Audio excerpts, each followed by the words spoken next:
चाहे वो मुस्लिम हो या हिंदू हो, मुसलमान कभी इसको बर्दाश्त नहीं करेगा कि मस्जिद में घुस के कोई बंदा आके, और जो मस्जिद में घुस के मारता है ना, वो ना हिंदू होता है ना मुसलमान होता है, वो राक्षस होता है, राक्षस। तो ऐसे राक्षसों से निपटने के लिए अगर मुस्लिम समाज के धर्म स्थल पर कोई हमला करेगा तो मुसलमान सक्षम है, अगर हिंदू समाज के धर्म स्थल पर मंदिरों में कोई हमला करेगा तो हमारे हिंदू भाई सक्षम है उससे निपटने के लिए। तो ये सिर्फ बोलने की बात है, बोलने में और करने में बहुत फर्क होता है। और हमने तो कई सालों से ये देखते हुए आ रहे, सिर्फ भोंक रहे हैं और इनका काम भोंकते ही रहना है। लेट देम भाग, हम लोग हमारा काम करेंगे। निलेश राणे आणि नितेश राणे या दोघांनी राज्यभरात म्हणजे वेगवेगळ्या मध्यस्थ विधानांनी नेहमी चर्चा झालेली आहे। आज निलेश राणे यांनी असं वक्तव्य केलंय की एमआयएम हा पक्ष केवढा आहे, थुंकलं की वाहून जाईल। काय तुमची प्रतिक्रिया? उसका नाम लिए तो मेरे मुंह में थूक आ रहा है, थूक के बात करने की वो इच्छा हो रही है मेरी। लेकिन ठीक है, ये जो दो भाई हैं जिनको एक टास्क स्पेशली दिया गया है मेरे ख्याल से कि आप लोग यही काम करते रहो ताकि महाराष्ट्र की जनता का जो दूसरे मुद्दों पर ध्यान है, जैसे कि बदलापुर हो, शिवाजी महाराज का पुतला गिर गया, उस पे से ध्यान हटाने के लिए दोनों भाइयों को एक्टिव किया गया है। बट स्टिल इन लोगों ने बहुत बड़ी बात की है। तो नीतीश राणे को तो जवाब हमारे इम्तियाज जलील साहब ने दे चुके हैं, और उसका हम लोग उसके लिए 5 दिन बाद मुंबई आने भी वाले हैं मोर्चा लेकर मुख्यमंत्री को सब समझाने के लिए। लेकिन आज जो नीलेश राणे ने बोला है उसमें मैं बस यही बोलना चाहूंगा कि सबसे पहला कसूर आज उस जिसकी कोई लायकी नहीं है, आज उसने ये इतनी बड़ी बात किया है, तो उसमें कहीं ना कहीं मुस्लिम समाज, अल्पसंख्यक समाज का भी है। क्यों?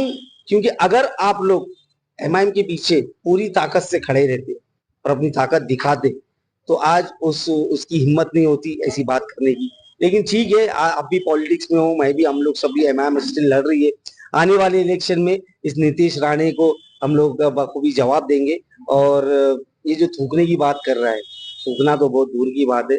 एमआईएम वाले सिर्फ थूकेंगे तो ये नीतीश और नीलेश दोनों उड़ के चले जाएंगे। तो वो अफसोस की बात ये है कि ये लोग जो वातावरण महाराष्ट्र भर में फैला रहे हैं आने वाले इलेक्शन को लेकर, ये एक्सेप्टेबल नहीं है। मेरी अपील है जो ये इनको जिनको अपना बॉस मानते हैं, कि मैं बोलना चाहूंगा कि आप अभी भी जाग जाइए, क्योंकि हमारा पूरा यकीन है कि ये दो पिल्ले जो है ये आपको भी ले डूबेंगे, आपकी पार्टी को भी ले डूबेंगे। अगर आपको बचना है, अगर आपको एक्टिव रहना है पॉलिटिक्स में, तो ये दोनों को बाहर करिए और इनका नामो निशान मिटाइए। वैसे हम लोग सक्षम है इनका आने वाले इलेक्शन में इनका नामो निशान पॉलिटिक्स में से मिटाने के लिए।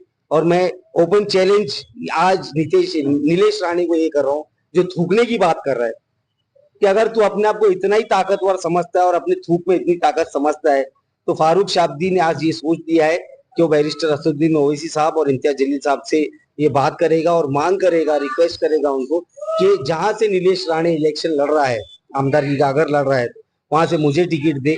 फिर मैं बताना चाहता हूँ कि तेरे थूक में ज्यादा ताकत है या हमारे पॉलिटिकल सैलाब, हमारे वोटर्स के थ्रू जो हम सैलाब लाते हैं उसमें ज्यादा ताकत है। और नितेश राणे यांनी असं वक्तव्य केलं होतं 3 दिवसापूर्वी, मशिदीत घुसून मारू। बाप का राज है क्या? बाप का राज चल रहा है। कोई भी आदमी किसी भी धर्म को फॉलो करने वाला हो, वो इसको एक्सेप्ट कभी नहीं करता, चाहे वो मुस्लिम हो या हिंदू हो।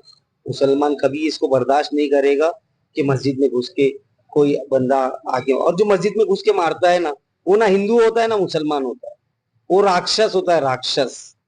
तो ऐसे राक्षसों से निपटने के लिए अगर मुस्लिम समाज के धर्म स्थल पर कोई हमला करेगा तो मुसलमान सक्षम है, अगर हिंदू समाज के धर्म स्थल पर मंदिरों में कोई हमला करेगा तो हमारे हिंदू भाई सक्षम है उससे निपटने के लिए। तो ये सिर्फ बोलने की बात है, बोलने में और करने में बहुत फर्क होता है।